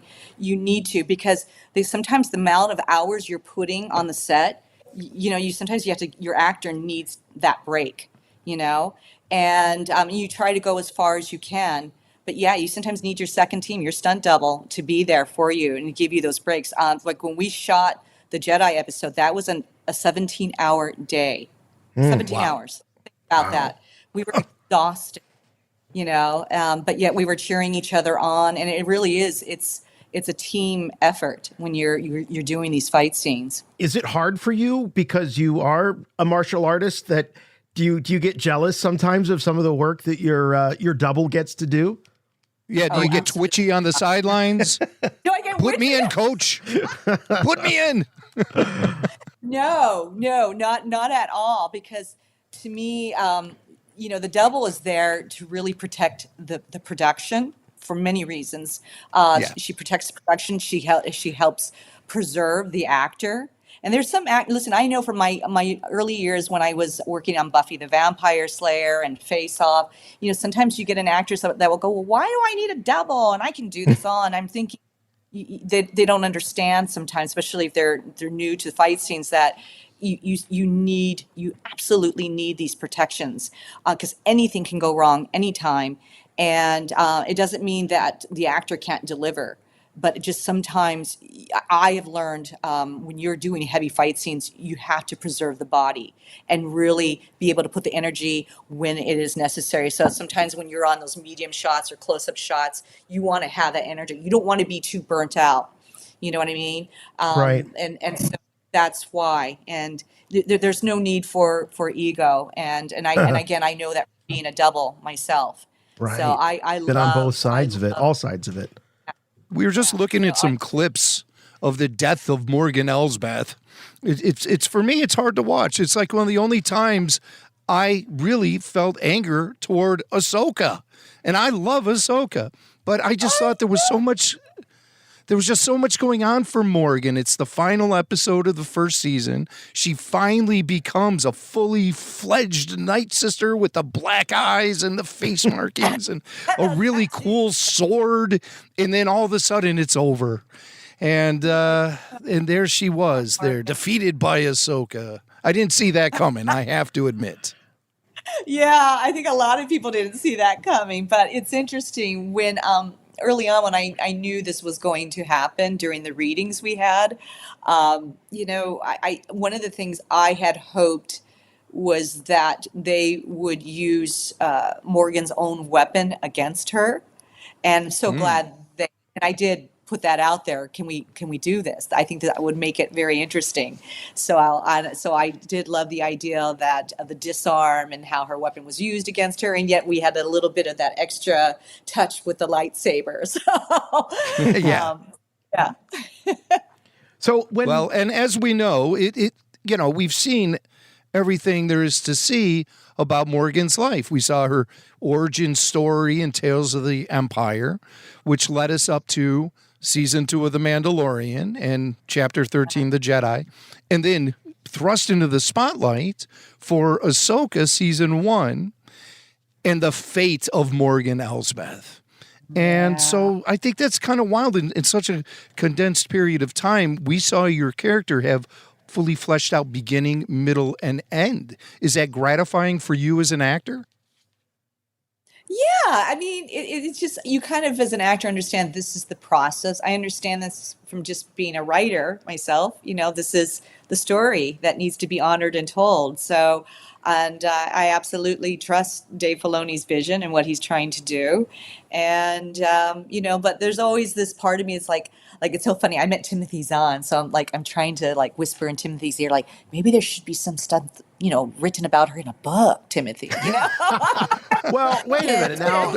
Maybe I'm just imagining things, but there does seem to be this this idea of resurrection, which is coming back. That might be the end game here with Thrawn. So obviously, no spoilers, but I've got my fingers crossed that perhaps.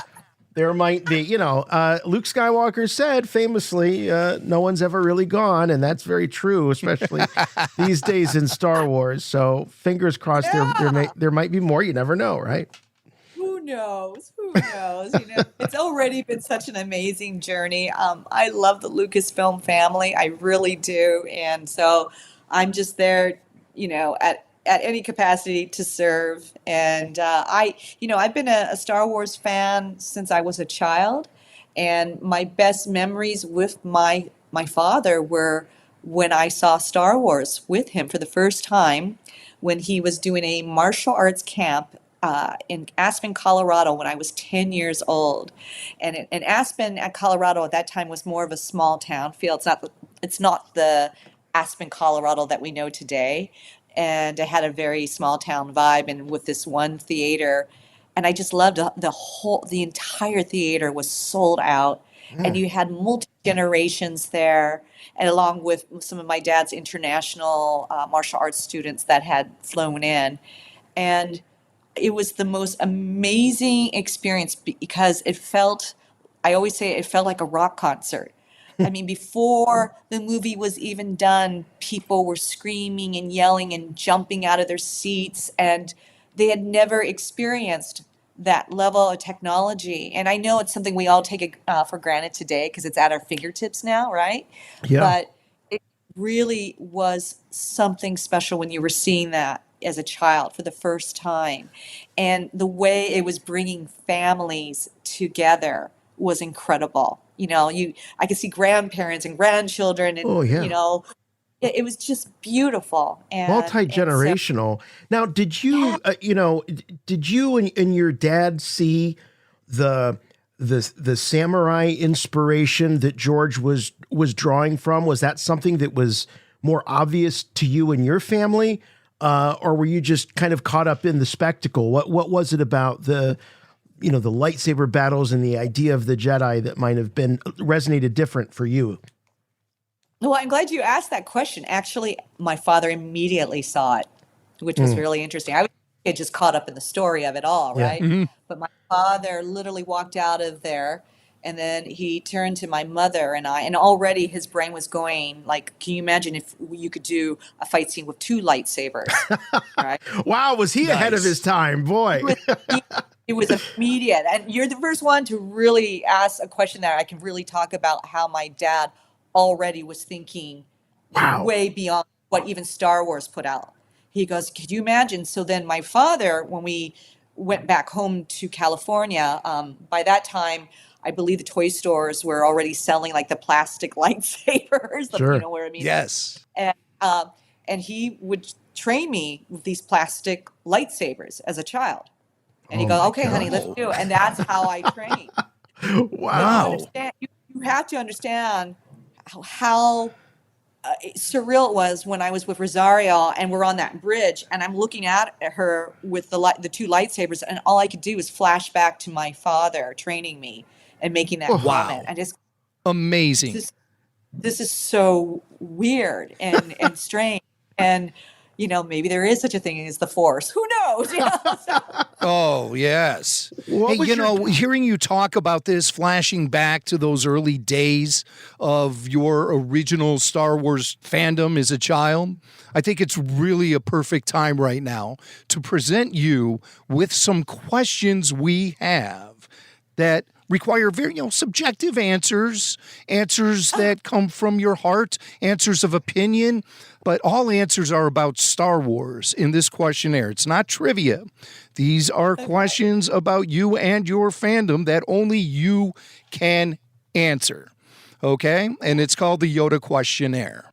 Oh, dear. Okay. Well, the Yoda questionnaire.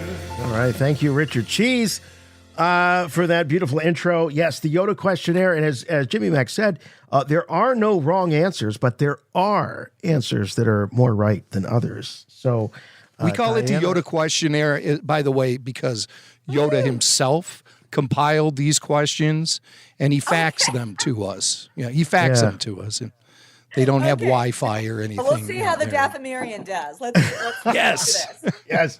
All right, here we go. First question. We'll start with an easy one. Who or what, and in the interest of inclusivity here, who or what is your favorite Star Wars character? Yoda, hands down, without hesitation. Yoda. Yeah, Yoda. And the 900-year-old one. Between Leia, but yeah, Yoda. And Leia. Because of Timothy Zahn. No, there was not Timothy Zahn. Oh my gosh. Well, anyway, go ahead. We'll proceed. Continue on with the questions. No. I mean, so you said though Yoda and Princess Leia, so you were kind of, but then Yoda kind of made it over Leia. Because there's a layer of wisdom that comes from Yoda, right? Okay. And he's very wise, and that wisdom, and so that's an attractive quality to me. Maybe it's because in my life I'm always trying to seek wisdom. I don't know. Aren't we all? All right. Yeah, it comes from Yoda. Because as a little girl, I thought, ooh, I can be strong and I can be snappy with my words. And okay. Who or what? We'll go over to the dark side here for a second. Here, who or what is your least favorite Star Wars character? What's the character that if you just never saw their face again, it would be too soon? Oh my gosh. I never even thought thought of it that way. Oh, you just can't stand him. No. I What about that character Michael Biehn played? Maybe. No. Michael Biehn? Yeah, right. Maybe his character. I adore that man. No way. He's kind of jerky though in the show. But yeah, he at least financially was loyal. Gosh, I don't even know, guys. I'm so sorry. I don't even know. Well, could you answer for Morgan Elsbeth? Who do you think Morgan Elsbeth would say is her least favorite character in the Star Wars universe? Oh, we all know it's going to be Ahsoka. All right. Well, we'll let you speak for Morgan. Now, here's the interesting thing. In Star Wars, you see a lot of different vocations and types of work and jobs and all that. Everything from a Jedi Knight to, hey, someone's got to clean up after the Rancor at night. What profession would you most like to have if you were a person in the Star Wars universe? What profession? Ooh, that's a cool question. There is something kind of cool about just being a Jedi. There really is. Well, there's a lot cool about being a Jedi. Yeah, come on. I mean, it's a really cool thing. Yeah. But is that a profession? I'm gonna get technical about this. Yeah. Is it a profession or is it a calling? That's what I need to know. I don't think it's a profession necessarily. Both. I think it's both, actually. It is a calling first, but then it's also a profession because you had to they're trying to keep some order in the universe. True. But, True. Are they government funded? That's another question I've always wondered. Are they government funded? Who pays for all the robes? Who pays to keep the Jedi Palace so clean? They were government funded, yeah. Okay. Yeah. All right. That's our taxpayer dollars at work. Yeah, Star Wars taxpayer dollars. Absolutely. Now, what profession in the Star Wars universe would you absolutely never want to try? The worst job. I don't know. Yeah, cleaning up after a Rancor would not be my thing. Even though I would love to ride one. But leave the cleanup to somebody else. Somebody else. Imagine the size of the pooper scooper would be like a bulldozer. So, very difficult. Very, What moment in all of Star Wars? There's been many in animation, live action, big screen, television. What Star Wars moment always makes you smile? No matter how many times you see it, it always just brings a big smile to your face. I will say for me, there's two moments, but I don't know about smile. It was, first of all, of course, Empire Strikes Back. When we see, when Darth Vader says, "Luke, I'm your father," and that was incredible because I don't think anybody saw that twist coming. No one saw that. But then that same feeling of excitement, like, oh my gosh, came honestly when we saw Mark in season 2 at the very end of the finale. And I was like, that feeling. And maybe the reason why is, again, the world was on lockdown during this pandemic and we needed something that made us go, made us lift us up and made us go, oh my God. It was such an incredible moment to have that reveal. We needed a hero, and there he was, a hero from his childhoods. Skywalker. And so to me, those are my two favorite Star Wars moments, honestly. They really are. Just like, I as a fan, I needed that moment. I really did. And then to see like all the excitement. I mean, I was watching different podcasts and people were crying. They were so happy and in tears to see, Luke Skywalker back again and R2-D2 and then the tie-in with Mando, with Pedro and that beautiful end. Oh my God, that episode is just so incredible. And you're right to remind us that it came along at the right time, the perfect time when we really needed that uplift, and it certainly gave it to us. And I assume you were like everyone else associated with the production, had no idea until you were watching it at home, right? No idea. I screamed. I was like, oh my gosh, this is amazing. Filoni trying to tell everyone it was Plo Koon. Ah, right. Yeah, that Filoni. Jeez, you know. All right, we've got two more for you. What Star Wars moment though always makes you sad? You know, Star Wars has some emotional, tug at your heartstring kind of moments. What's the one that always just pulls on you? Ooh. There were, again, I'm always in twos. That's okay. Always two there are. Yeah. Oh, you're right. So the moment when you really when you saw Yoda having to pass away in front of Mark Hamill, I remember as a young girl, I felt so sad, but yet I knew he was there. But I felt there's a sadness to it. But then I got to tell you, I felt really. I thought it was powerful, the performance of Ewan and Hayden, you know, at the end with their fight scene and Ewan having to cut his own student down and not, you know, to this place where he doesn't even recognize him, who this person is, and, you know, as Padawan. And I just, that was really sad for me, you know, and I just thought that was such a powerful moment between Hayden and Ewan. I really just thought they were so amazing in that, you know, in that moment, you know, for me. Great answer. That's what Did you enjoy watching Hayden and Ewan reunite in the Kenobi series? Are you kidding me? I was so happy. And I adore you, and I adore Hayden. These are such incredible human beings. I know Mary. I saw her when I was in London at Star Fury. And I know Dennis Lawson, you know, Ewan's yeah, absolutely. Wedge. Uncle Wedge. Yes. And yeah, these are just such incredible human beings, and they're so thoughtful, and they're so mindful, and yeah, they're amazing. And I see the love they're getting from, you know, this new generation. When I do these Comic-Cons, I get to see how I ask them questions, and I always do a survey about what brought you into the Star Wars universe? What was it? And, you know, so I'm seeing a lot of people from that generation with Hayden and Ewan, you know. Very much so. And I can always kind of tell the different generations, you know. Yeah. And then, of course, for the little ones, especially with a lot of little girls, they love Daisy, you know. So there's something for everyone with Star Wars. There really is. For sure. All then right. you see the gray hairs coming at you with our canes and old guys walkers like to us, talk about the 70s. Yeah. I remember the 70s. I love it. I these talks. Like, do you remember when we were kids watching this? Nobody ever seen this technology. Yeah, these kids have it so great. Star Wars just beaming to their televisions. Right.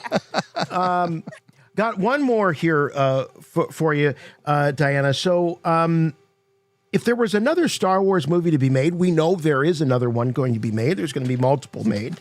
But this one's special. If there's another Star Wars movie to be made and you were to star in it, and it was directed by none other than the maker himself, George Lucas. Oh. Imagine this. Yeah. What would you like to hear George Lucas say to you after he says cut on your final scene? What words would you like to hear George say to you? Oh my gosh. What would I like him to say? Well done. Well done. He's a man of few well done. words. That would be very effusive for George Lucas to say something like very effusive, a little over the top. Yeah, well done. Yeah, well done, kid. I would love that. And then, yeah, well done. That's it. You know, That's it. You don't get much better from George as an actor. Well done. That's it. Yeah. Well, it was interesting. I had a moment when John Favreau had introduced me real quickly to George and Kathleen when they came to Rosario and I do our fight with Dave directing. You know what? I had a moment to talk with him, and we talked to Kurosawa. And in my mind, I'm going. Wow. I was having kind of an out of body experience because as I'm listening to him talk, I'm going, oh, my brain was going, oh my God, George is talking to you about Kurosawa and sword fight. Wow. Stay present, concentrate. Yeah, this is really happening. You're not dreaming. That's fantastic. I have to assume here that your dad's got to be thrilled at seeing you, going from playing with those plastic lightsabers to actually being in Star Wars. That's got to be a kick for him as well. Yeah, I mean, he's very happy and he's very proud of me. But I find it funny the way he found out I was in Star Wars. You all know who Viggo Mortensen is, right? Of course. Sure. Yeah. Yeah. Mm-hmm. So it's interesting because Viggo's son has been a long time student under my father. Wow. And so I Kidding. guess, you know how Mandalorian at midnight, that's when they released it. Yeah. And when somebody asked me to keep something a secret, and especially I have an NDA, but I still, and maybe it's because my father was a military man as well as a martial artist. So I take that to heart, keep everything a secret. I didn't even tell my dad I was coming out in this. Wow. And I was No trying to let him way. sleep. There was only 2 other people in the whole world that knew what was happening to me. And that was my manager. Oh no. And my entertainment attorney and my husband. That was it in the whole wide world. We didn't tell any family. We didn't tell our kids. And so my dad he was really confused because everyone's like, congratulations, Sifu. Congratulations, Sensei. My dad does different arts. And he's like, everybody keeps congratulating me. Why are they congratulating me? And then it was Viggo's son. Oh my gosh. Congratulations, Sifu. Your daughter came out in Mandalorian. And my dad's like, what? Manda, what? What's going on? Wow. My dad didn't know anything. He was So for those of you at home, Aragorn's son told Morgan Elsbeth's dad that they were in that Morgan was in Star Wars. That is crossing the streams of franchises. Yeah, I think about that all the time in my head. The irony. Wow! Wow. I know Billy did martial arts, and he studied under some of the same systems and styles that my dad taught under one of his students back. I guess I don't know. Was it in Scotland or here in the LA? I can't remember, but it is weird. It's a small world, and there's this weird crossover. Wow. Somehow, Sure. Yeah. Lord of the Rings, Star Wars, and let's not leave out Bruce Lee because your dad was very tight with Uncle Bruce, as we're calling him now. A close friend of us here at Rebel Force Radio, John Marcoux, wrote a book about Bruce Lee. It's an illustrated book called Poised to Pummel. And, it had very, it was kind of a limited run thing. This was personally funded by John. Cool.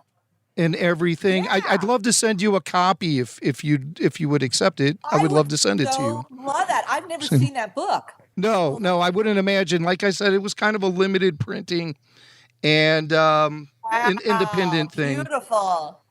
Oh, so and beautiful. The artwork. The artwork is all original in the book, and it's great. It's a great book called Poised to Pummel.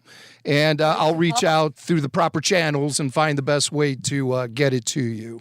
Thank you. I would love that. I just definitely would love that. Oh, my gosh. I hope Shannon has seen that. That's Uncle Bruce's daughter, and she runs Poised to Uncle Bruce's Pummel. family. Oh, that's amazing. Yeah, he's unauthorized.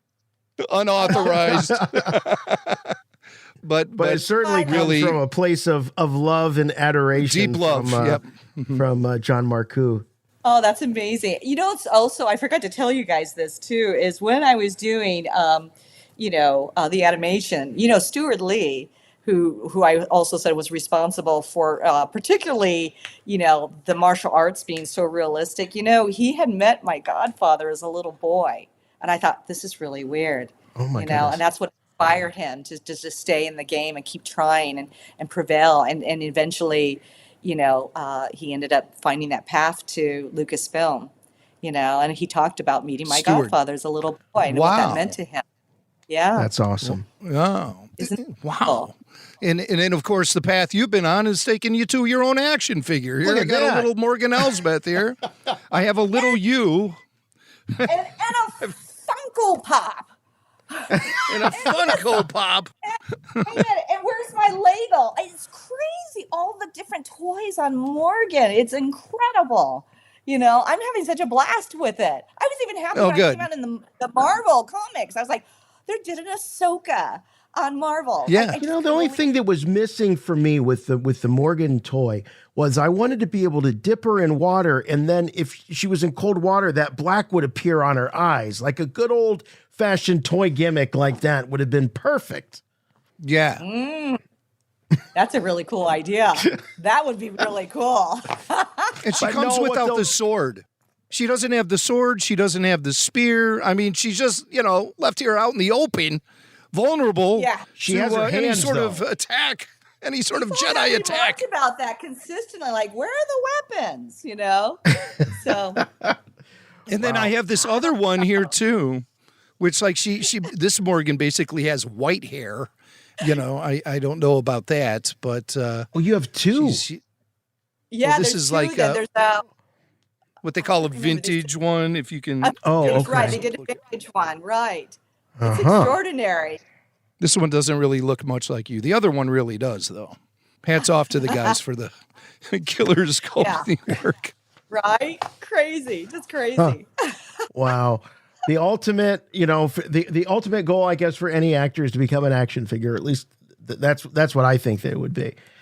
Oh yeah, and I loved it because when they first started coming out, I told Dave about this. It's like if my kids didn't clean up, I would have like Morgan Elsbeth doll with little posties like "clean up now." Is that what it takes? I have to figure that out. That's excellent. On my kids. Well, Diana, you have been so much fun and so generous with your time tonight. Really, really appreciate it. This has really been a thrill. Oh, it's a thrill for me. You guys rock. I love the energy you guys bring. Well, thank you. Thank you so much. Big fans, and congratulations on all your success in and outside the Star Wars universe. And I'm going to still hold out hope that the final chapter is not yet written I love that. for Morgan Elsbeth. For the Dathomirian. Yeah. For sure. It was just such a It was just such a cruel way to go. And then they cut away to Thrawn, and he says, "Oh, she served her purpose." It's like, come on, guy. This is what loyalty's a one-way street with this guy, Yeah, right. With all the great mothers going, Yeah, right. They should be thinking, hey, we might be next if we keep following this guy around. But exactly. Season 2 will tell all. Well, yes, what Jason said, it certainly has been a pleasure. Like I said, we've been wanting to talk to you for a long time, and I'm glad we were finally able to make the arrangements to make it happen and have you join us here on Rebel Force Radio. The door is always open. If you want to come back and talk, I know you have so many things going on. I would love to, and thank you to fans out there, so they're incredible. It's I feel every time I go to a Comic-Con, and I meet with Star Wars fans, there's just nothing like it. It's just this beautiful global village. And it's, I can't believe that I get to be now truly, officially a part of it, So yeah, it's amazing. Well, have there been other actors outside of the world of Star Wars that you've become tight with out on the convention circuit? Or is it all just Star Wars pretty much? No, mate, pretty much Star Wars. And I love it because, I bond with, I get to see Tamora, Boba Fett, Daniel Logan, and also young Boba Fett. Yeah. Emily, I would see Giancarlo, and of course, we got Iman, and I would see Natasha, and of course Rosario, and it really is a family affair, and I miss Ivana. Once in a while I've seen her, and I always say they're my Ohana. I heard, Katie do an interview with Sam Witwer, and she said something that was really profound, but I so connected with her words about she feels very protective of the Lucasfilm family, and I'm so lucky. I've been with Omid, and Nelson, and it's just I got to have the joy being with our Andor, actress with Elizabeth and James. And they're coming out in Andor too, which I can't wait. Yes, and, yes. I saw Andy Lucas and Mads and and Lars and I just pinch myself that I can almost cry right now that how Dave and John have just changed my life, and to have this experience, to have these opportunities, even to meet with both of you. I mean, it's incredible. Never thought this would be happening for me ever. So it's really an amazing journey, and I'm just so happy and honored. Well, we're happy for you, for sure. And we're happy that we have you as part of our Star Wars family as well. Keep rocking on, Morgan. Keep rocking on. Thank you, guys. Thank you so much. Aloha, right back guys. at you. Thank you. All right. Thank you very much. Take care, Diana. All right. Wow. Boy, Was she she is great. a force of nature. That energy that she has, it comes right there. So I hope you all felt it through your earbuds and your speakers at home. And what a delight. I love when we talk to folks that just have that enthusiasm, for Star Wars, starting, being able to harken back when you saw it for the very first time. And she obviously saw it with her dad, and how cool it was that her dad recognized, the influence that was running all the way through it. Yeah, and she gave you props for asking about that in the first place. So I don't think that's anything that she's really approached before in an interview. Well, you hit the nail right on the head with that sort of speculation. Her dad definitely saw the samurai influence. And I love how he started thinking, wow, they did it with one lightsaber. Let's go for two. Let's up the ante a little bit. Yeah. Little did anyone know he'd have to wait better part of over 2 decades to get there, but they got there. We're there now. They got there, Yeah. and it still continues. The saber fights still continue to evolve, and the technology on set and in post production continues to they keep trying to best themselves. Even to this day. But it is funny how everybody, I shouldn't say everybody, because we all have our own favorite battles, but isn't it interesting how that Obi-Wan versus Darth Maul still shows up on top of the list? It's really hard to beat. There was just something with Ewan and Ray Park in that moment right after the death of Qui-Gon, because you can't really take it outside of the circumstances that were happening to the characters in that moment. Qui-Gon had just been felled, and now Obi-Wan is unleashed on Darth Maul, and that exchange is still, goosebump inducing to this day. A lot of times I see online polls or top 10 lists of the best lightsaber duels ever, and that always is at the top. It always is. I think George Lucas was looking to knock that off the pedestal with the Episode 3 duel. And it's great and everything, but there is something a little bit better about, I think it has to do with Ray Park being there as Darth Maul and the dual-bladed saber. 2-1-1 just really sets it apart from the rest. So it is my favorite one. And of course, Diana says the moment that always makes her cry is the Yoda death, which is probably the most popular answer on the Yoda questionnaire as far as that question goes about what moment in Star Wars always makes you cry. That's probably why Yoda's dead. That's probably why Yoda asks it. Yoda knows. He knows. My death it will be. Yes. Yeah, right. He's like he needs that affirmation. He's fluffing the pillow before he lays his head down, He's getting everyone said, get ready. Waterworks you'll have, yes. Yes, I'm dead. Yes. Yes.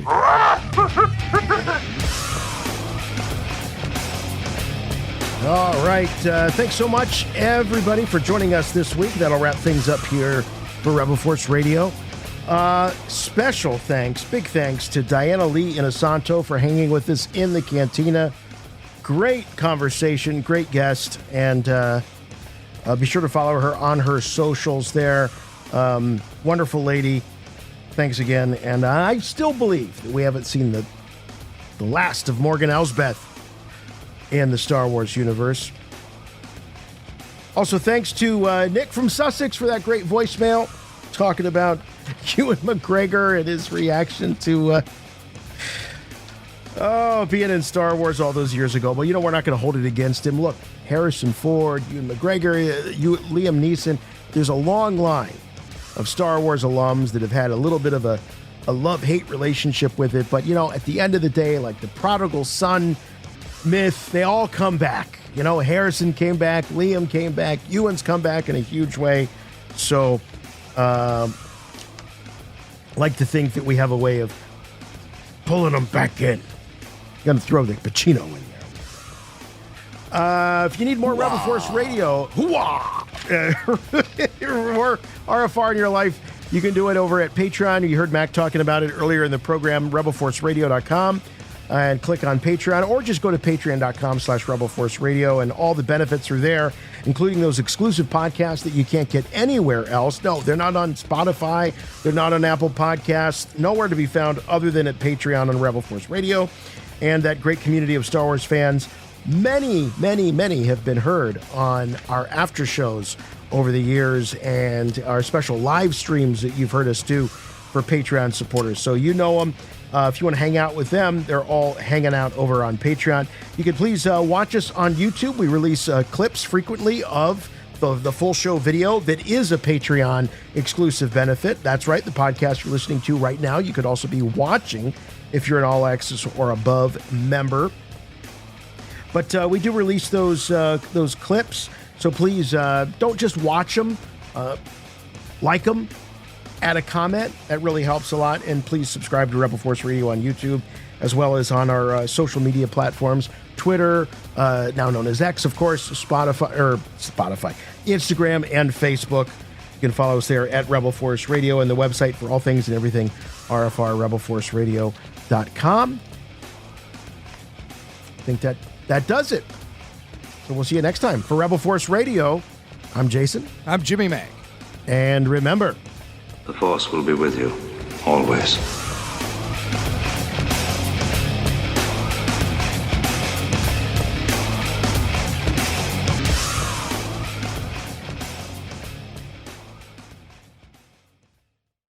Just because they cut my arm off and I fell out a window doesn't mean I'm dead.